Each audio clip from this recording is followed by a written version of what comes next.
from the gun. Here's Cousins. Flushed out right. And he was hit as he threw it there, and it forces it incomplete.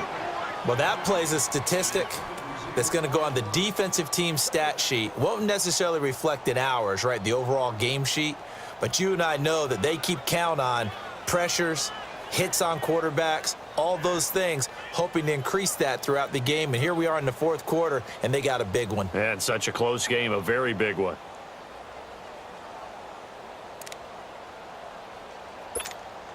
So they'll come up after the incompletion for second down.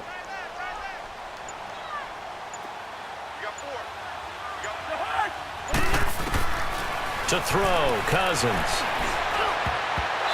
Toward the center of the field, but it's incomplete. It was the veteran safety, Malcolm Jenkins, who got a hand in there to disrupt it. Whenever they're trying to attack a zone defense, you're trying to figure out where your gaps are going to be. And depending on what type of zone they're playing, it could be on the outside, it could be in the middle, it could be in the seams, in the edges. In this case, they tried to attack the middle of the field, but this zone defense didn't allow it because they were able to see the ball come off the quarterback's hands, and everyone was able to react to the football and knock it away.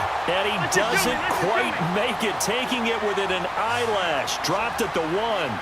They're able to convert on third down, and that sets up a first and goal. They'll run for it with Cook. And this will result in him losing yardage. Back to the 3. That's going to go as a loss of 2, and it'll be second down. Time for a break. We're back to see what happens after this. They'll go again from the 3 here on second and goal.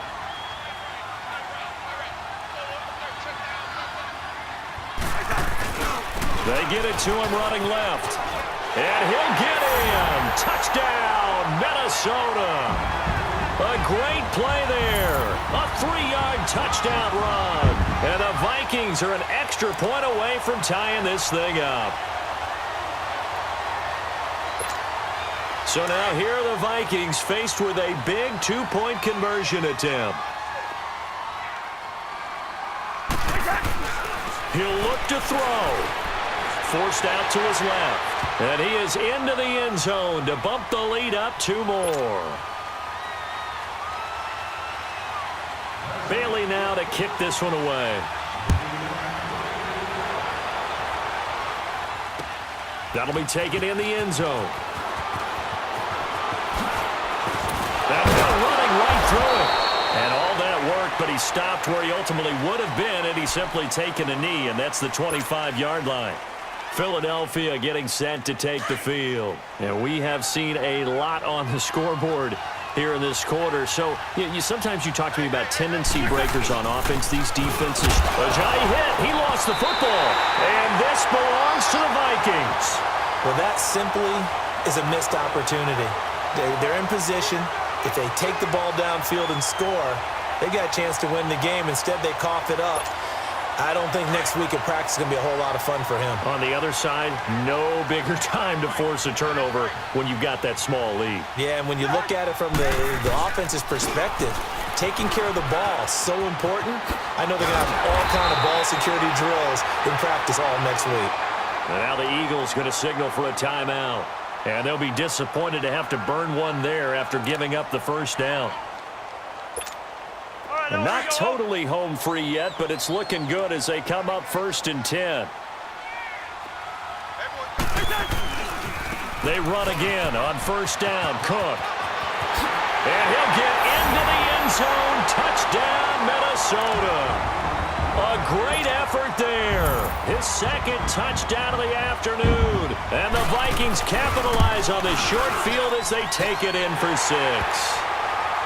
Important extra point up and through. And that will ensure that it will take a touchdown and a 2-point conversion to tie it. Bailey now to kick this one away. This is taken about 7 yards deep. And a nice return sets him up pretty good here at the 30-yard line. Philadelphia getting set to take the field. And they had the fumble last time that led to a touchdown. That's a no-no. We'll see what they do here this go-around. A big no-no. Put that in capital letters. turning it over. The other team takes it down and scores. That can be a deflator for a football team. Now it's up to the offense to get back out on the field and pick things up. They're out there. We'll see if they can pick those things back up. Throwing to start the drive, but that one incomplete. Ball on the 30 as they come up 2nd and 10. He's back to throw. Eluding the pressure right. And he slips up past the 45 before being tackled. Wentz can pull it down when he needs to, and the 6'5" quarterback picks up the first down. All right, partner, I'm a defender, but I've got to express my admiration there. Moving around, making it happen, and instead of worrying about protecting himself, he goes and gets the first down. I've got to give it to him on that one. Normally, you don't want your guy taking shots, your quarterback, but it's winning time here in the 4th quarter. If he needs to make those plays with the legs, go ahead, right? Yeah, no doubt about it. At this stage of the game, all protections, they're off. Back to throw. Dancing to his left. And he'll go down, but not before getting this inside the 30. A good pickup there, 26 yards. First down now, but that clock rolling. They'll look to throw. Buying time to his left. And, a crusher there as it's intercepted. Xavier Rhodes with a pick. And a big turnover there as his guys will get the football back.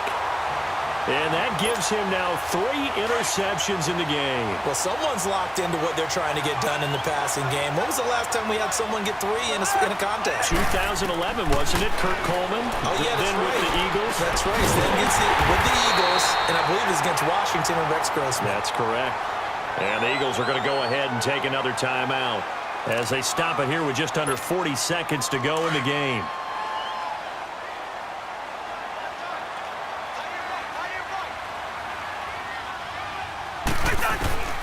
Throwing here, Cousins. Being chased. Now the hit comes, and Cousins lost the football. And the Eagles have recovered. When I see a play like that, I come back to risk-reward. I don't know about you, but is it worth it at that point, whatever you're going to pick up, to either take the hit, and in this case, lose the football? So should have gone down. I mean, hindsight's always 20/20, but that's the safe play. You're exactly right. Hindsight's really never wrong, is it? Because you can analyze it, but I think ultimately you got to look at it as a first option, taking care of the ball, getting what you can, and that's it. Don't worry about it anymore. Now a throw to the end zone on first down, but it winds up incomplete.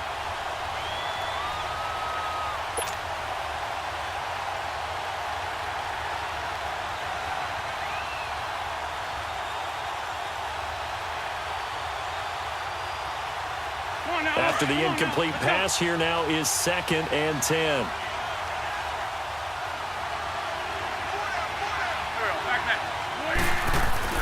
Back to throw. Steps away to his left. Jeffrey with a catch left side. And he is into the end zone. Touchdown, Philadelphia. Alshon Jeffrey with time running out. And the Eagles move back within a couple of the lead. Listen to this crowd now. Their guys need a stop on this 2-point conversion. Here we go. To throw is Wentz. And it's caught. And with it, we are tied here in the 4th.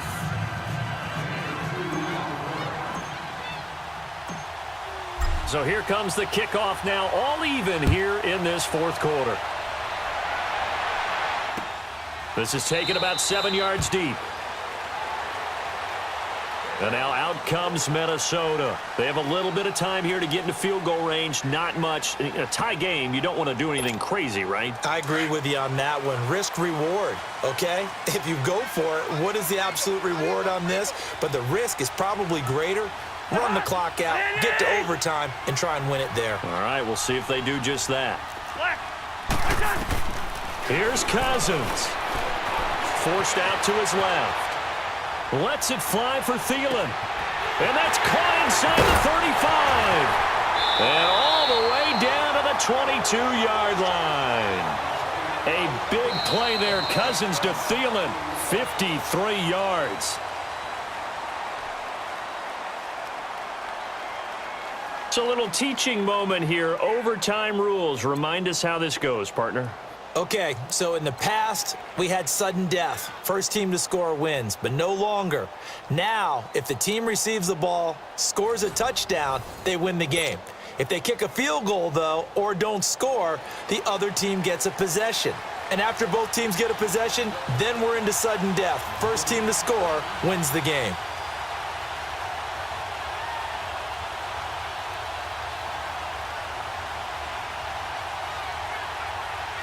So a tie ball game here as the kick's away.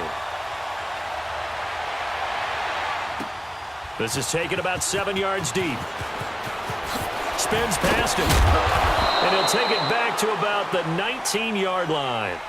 Philadelphia getting set to take the field. They're set for their first drive here in overtime, and this is where the crowd can really become a factor. They've had to battle it all day, but I know what you're saying. In overtime, that gets doubled, doesn't it? At least, because now the crowd really wants to be involved and help their team, and that first drive can dictate the whole thing because they know if this team takes it downfield and scores a touchdown, it's game over. It's been loud in here so far. Nice way to start the drive, a gain of 12 and a first down. Boy, where would these guys be without his performance on the ground? That puts him over 100 yards now for the afternoon, and I tell you, he seems to be getting stronger as the day goes along.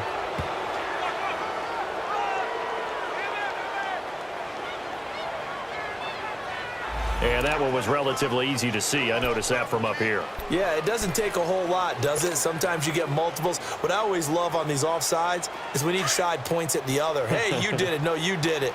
They deciphered that one correctly. And now they face a 2nd and 6 after the penalty. They'll run it now out of the gun. And he'll get this up to about the 38-yard line. Anthony Barr in on the tackle. So a big play in this opening drive of overtime. Now looking at a 3rd and 3. Looking for an opening, not much there. He'll get it to the 39.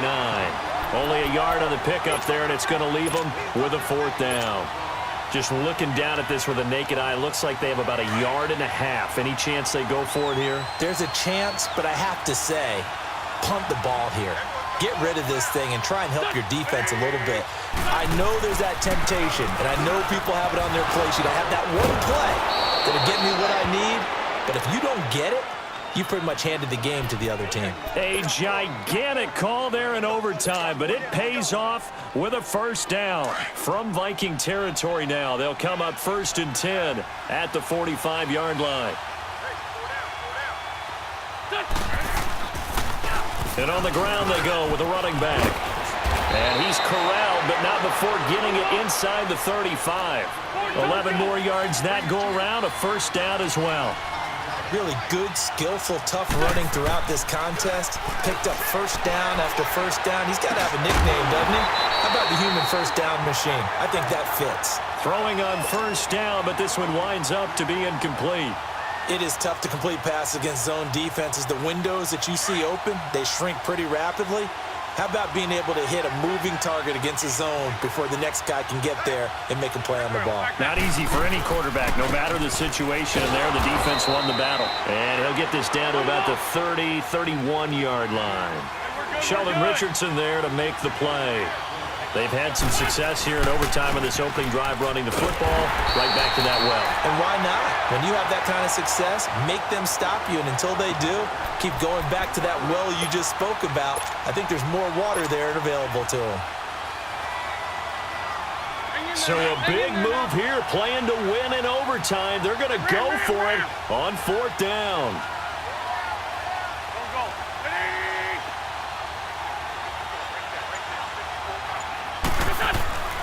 Throwing now is Wentz.